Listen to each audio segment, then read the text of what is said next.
सावलीतील चाल. गाव म्हणजे शांतता, माणुसकी आणि आठवणींचं दार उघडणारी जागा. पण प्रत्येक गावाचं एक असं गुपित असतं जे फक्त रात्रीच जिवंत होतं. अशीच एक सावली होती जी चालायची, थांबायची आणि बघायची, पण ती कुणाचीच नव्हती. कोल्हापूर जिल्ह्याच्या एका दुर्गम भागात मोहोरे नावाचं गाव होतं. छोटंसं, निसर्गाच्या कुशीत वसलेलं. पण गावाच्या एका टोकाला एक वाडा होता, मोहोरे वाडा. एकेकाळी त्या वाड्यात श्रीमंतीचं राज्य होतं, पण आता तो वाडा ओसाड पडला होता. दरवर्षी दिवाळीच्या रात्री त्या वाड्यात एक विचित्र प्रकाश दिसायचा आणि दुसऱ्या दिवशी एखादा माणूस गायब व्हायचा. लोकांनी तिथं जाणं बंद केलं. मुलांना तर त्या वाड्याची सावलीसुद्धा पाहू दिली नाही. रोहन एक 22 वर्षाचा इंजिनिअरिंगचा विद्यार्थी, मुंबईत वाढलेला, पण मूळचा मोहोरे गावातला. खूप वर्षांनी आपल्या आजीच्या आग्रहाने दिवाळीनिमित्त गावाला आला होता. त्याला गावातलं सगळं नवीन वाटत होतं. हिरवी शेतं, मातीचा वास आणि आजीचं प्रेम.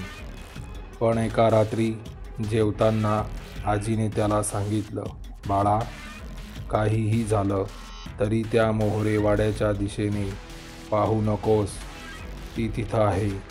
रोहन हसला. त्याला या गोष्टी हास्यास्पद वाटल्या.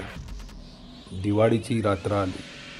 सगळं गाव दिव्यांनी उजळून निघालं होतं, पण गावाच्या एका टोकावर अंधार होता.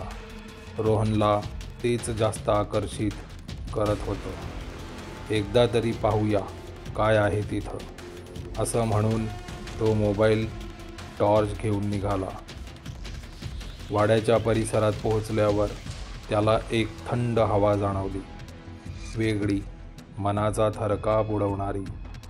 पायऱ्या चढून वाड्यात शिरताना त्याने पाहिलं, भिंतीवर जुन्या काळची चित्र, एक मोडकळीस आलेला झुंबर आणि सगळीकडे धूळच धूळ. तेवढ्यात एका कोपऱ्यातून काहीतरी हललं.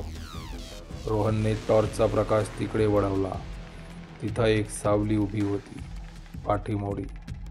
तिचे केस हवेत उडत होते, पाय जमिनीवर नव्हते. ती हळूहळू चालू लागली. रोहन थरथरला.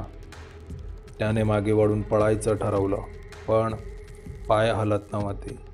सावली हळूहळू त्याच्या जवळ येत होती. तिचे डोळे जळत होते, अगदी लाल. ती थांबली आणि म्हणाली, तू का आलास इथं? तुझं काय काम इथे? त्या सावलीने रोहनच्या मेंदूत थेट आवाज घातला. तिने त्याला भूतकाळ दाखवला, त्या वाड्याचा इतिहास. शंभरीत मोहोरे घराण्याच्या एका नवविवाहित सूनबाईने स्वतःला जिवंत जाळून घेतलं होतं, कारण तिच्यावर तांत्रिक प्रयोग केले जात होते. तिचं नाव होतं वैशाली. तिला शाप दिला होता, तू दिवाळीच्या प्रकाशात जगणार नाहीस, पण अंधारात चालशील. जो येईल तुला पाहील आणि तुझ्यात सामावेल. त्या काळोख्या वाड्यात वैशालीच्या भयानक डोळ्यात रोहन अडकून पडला. तिचं अस्तित्व केवळ सावलीत होतं, पण ती सावली जिवंत होती. तिचा स्पर्श जणू थंड धुरासारखा होता, अस्पर्श पण झोंबणारा. रोहन तिच्याकडे बघतच राहिला. तिच्या शरीरातून काळसर धूर निघत होता आणि तो हळूहळू रोहनच्या दिशेने सरकत होता. तू माझा वारसदार आहेस, ती सावली पुटपुटली. तूच मला या शापातून मुक्त करू शकतोस. पण ही मुक्ती सामान्य नव्हती. त्यासाठी रोहनलाच तिच्या जागी यावं लागणार होतं.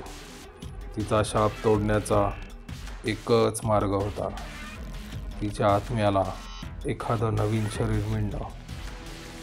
आता निर्णय रोहनचा नव्हता, कारण तो आधीच अडकला होता.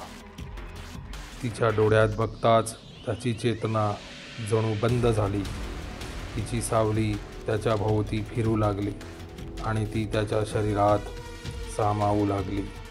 त्याला किंचाळावंसं वाटलं, पण आवाज गेला होता. तो बेशुद्ध झाला, पण मनोमन त्याला जाणवत होतं. आता तो तिच्याच सारखा झाला होता. अंधार त्याचं नवं घर होतं आणि चाल त्याची नवं स्वरूप. आजही प्रत्येक दिवाळीच्या रात्री त्या वाड्याच्या खिडकीत 2 सावल्या चालताना दिसतात. एक वैशालीची आणि दुसरी रोहनची. गावकरी आजही मुलांना शिकवतात, दिवाळीत प्रकाश लाव, पण अंधारात पाहू नकोस, कारण काही चालत असतं सावलीत आणि थांबतही नाही.